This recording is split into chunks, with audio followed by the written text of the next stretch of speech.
تو بہرحال حضرت عائشہ صدیقہ رضی اللہ تعالیٰ عنہ کی نکاح کے بارے میں بات کر رہے تھے کہ 6 سال کی عمر میں ان کا نکاح ہوا، 9 سال کی عمر میں ان کی جو ہے تو کیا ہے یہ رخصتی ہوئی، 9 سال کی عمر میں۔ اب یہاں پر ایک مزے کی بات آپ سنیں، ایک مزے کی بات، حضرت عائشہ صدیقہ رضی اللہ تعالیٰ عنہ کا جو نکاح ہوا ہے یہ 6 سال کی عمر میں ہوا ہے۔ کس مہینے میں ہوا ہے؟ رخصتی ہوئی ہے کس مہینے میں ہوئی ہے؟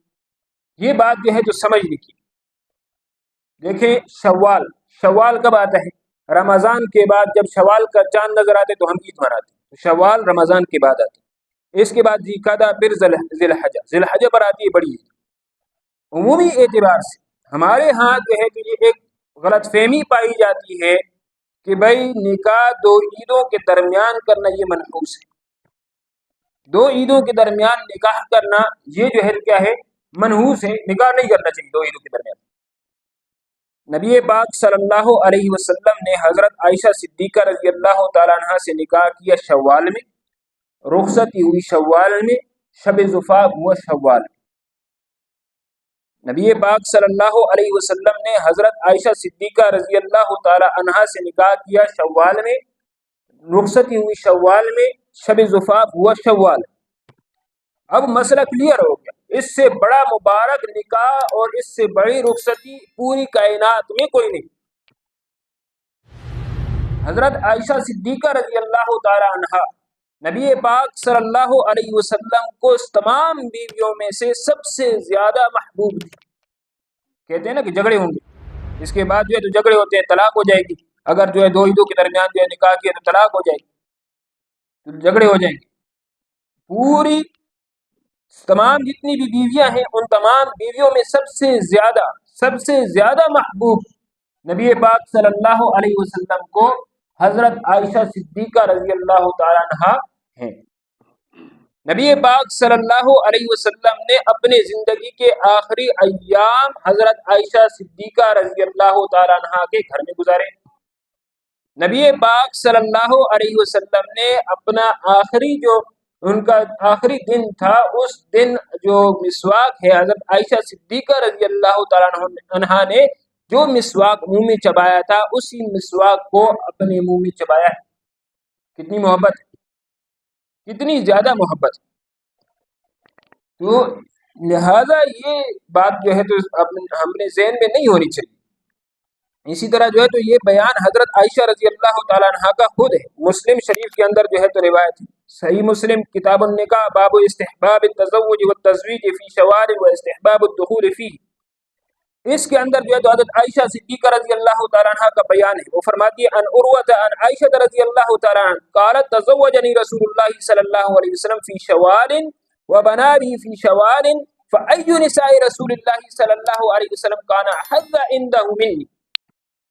نبی پاک صلی اللہ علیہ وسلم نے میرے ساتھ نکاح کیا ہے شوال میں، نبی پاک صلی اللہ علیہ وسلم نے میرے ساتھ رخصتی کی ہے، مجھے رخصت کیا ہے، لے کر گئے ہیں اپنے گھر، بنا کیا ہے مجھ پر شوال میں۔ کون سی جو ہے تو رسول اللہ صلی اللہ علیہ وسلم کی بیوی ان کے نزدیک مجھ سے زیادہ محبوب تھی، مجھ سے زیادہ کون سی بیوی ان کے نزدیک زیادہ محبوب تھی، یعنی میں ہی زیادہ محبوب تھی۔ اسی طرح فرماتی ہے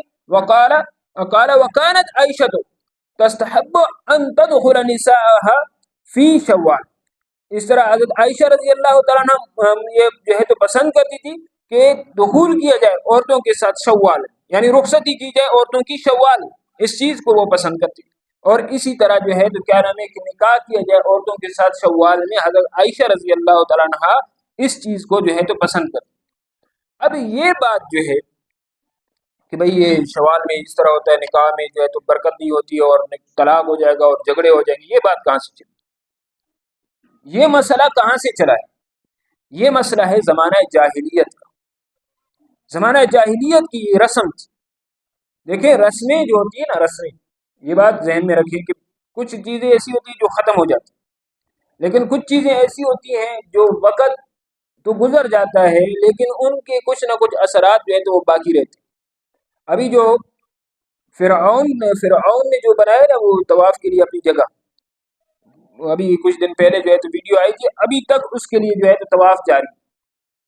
ابھی تک اس کا جو ہے تو طواف کیے جاتے ہیں۔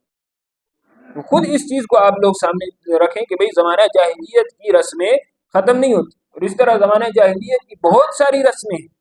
جو قابل اصلاح ہیں اور ہمارے معاشرے کے اندر موجود ہیں، ہمیں ان کی اصلاح کرنی چاہیے، ہمیں ان کو جو ہے تو کیا کرنا چاہیے، درست کرنا چاہیے۔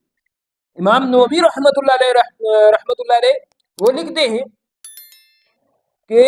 یہ جو بات ہے کہ بھئی شوال کے اندر نکاح کرنا یہ درست نہیں ہے، وَهُوَ مِنْ آثار الجاہلیت،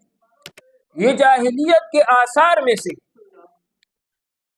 وَهُوَ مِنْ آثار الجاہلیت، یہ جاہلیت کے آثار میں سے، كَانُوا يَتَطَيَّرُونَ بِذَلِكَ، وہ شوال کے لفظ سے بدفاری لیتے تھے، لما فی اسم الشوال من الاشارۃ والرفع، اس لیے کہ جو یہ شوال کا لفظ ہے اس میں اشارہ اور رفع، اشارہ کسی کہتے ہیں، اشارہ کا مطلب ہے بلند کرنا اور اٹھانا، اور اسی طرح جو ہے تو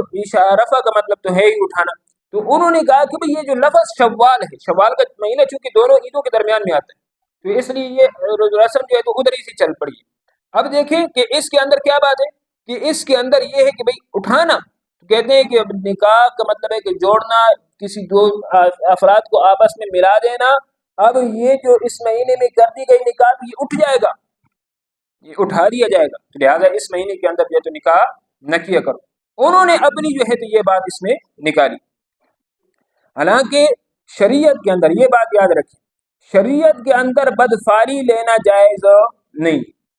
شریعت کے اندر بدفاری لینا جائز نہیں۔ نبی علیہ الصلوۃ والسلام نے منع کیا ہے، صحیح بخاری کے اندر بھی روایات موجود ہے، صحیح مسلم کے اندر بھی روایات موجود ہے، نبی علیہ الصلوۃ والسلام نے اس چیز سے منع فرمایا۔ ہاں البتہ نیک فال لے سکتے ہیں، نیک فال لینا جائز۔ جس وقت جو ہے تو نبی علیہ الصلوۃ والسلام عمرہ کے لیے گئے اور حدیبیہ کے مقام پر وہاں پر نبی علیہ الصلوۃ والسلام کو روک دیا گیا، وہاں پر صلح حدیبیہ ہوئی، تو کفار کی جانب سے بہت سارے لوگ جو ہے تو وہ آپس میں صلح وغیرہ کرنے کے لیے جو ہے تو آئے، صلح نامہ لکھنے کے لیے اور آپس میں مذاکرات کرنے کے لیے بہت سارے لوگ آئے، لیکن بات نہیں بنی۔ جس وقت سہل آئے، سہل، تو اس وقت کہا کہ اب جو ہے تو ہمارا نبی علیہ الصلوۃ والسلام نے ارشاد فرمایا اب ہمارا مسئلہ جو ہے تو آسان ہو جائے گا، اب یہ لوگ جو ہے تو صلح کرنا چاہتے ہیں، اب یہ لوگ صلح کے لیے راضی ہو گئے۔ تو سہل کے لفظ، سہل کا معنی آسان ہونا، تو اس سے نبی علیہ الصلوۃ والسلام نے یہ معنی مراد دیا کہ بھئی یہ جو ہے کیا ہو جائے گا، اب مسئلہ آسان ہو جائے گا، اب یہاں پر جو ہے تو صلح کر دیا جائے گا۔ لہذا اس صورت میں جو اس مہینے میں کے لفظ سے، شوال سے زمانہ جاہلیت والوں نے کیا کیا، ایک بدفالی لی۔ نبی علیہ الصلوۃ والسلام نے حضرت عائشہ صدیقہ رضی اللہ تعالیٰ عنہا سے نکاح کر کے بتا دیا کوئی بدفالی نہیں، پھر رخصتی کر کے بتا دیا کوئی بدفالی نہیں، تو لہٰذا اس سے یہ بات ثابت ہو گئی کہ بدفالی لینا بھی جائز نہیں، زمانہ جاہلیت کی رسموں کو مٹانا اپنے قوت سے، اپنے جو ہے تو ارادوں سے اور اپنے عمل سے، یہ کرنا بھی ضروری ہے۔ نبی علیہ الصلوۃ والسلام نے کیا ہے، کسی دن مستقل اس چیز پر جو ہے تو بحث کریں گے کہ زمانہ جاہلیت کی رسموں کو نبی علیہ الصلوۃ والسلام نے اپنے عمل سے مٹا کر دکھایا، جو غیر مناسب تھے ان کو جو ہے تو صحابہ اکرام رضوان اللہ اجمعین کے عمل سے مٹا کر کے دکھایا۔ تو انشاءاللہ اس موضوع پر بھی مستقل اعتبار سے بات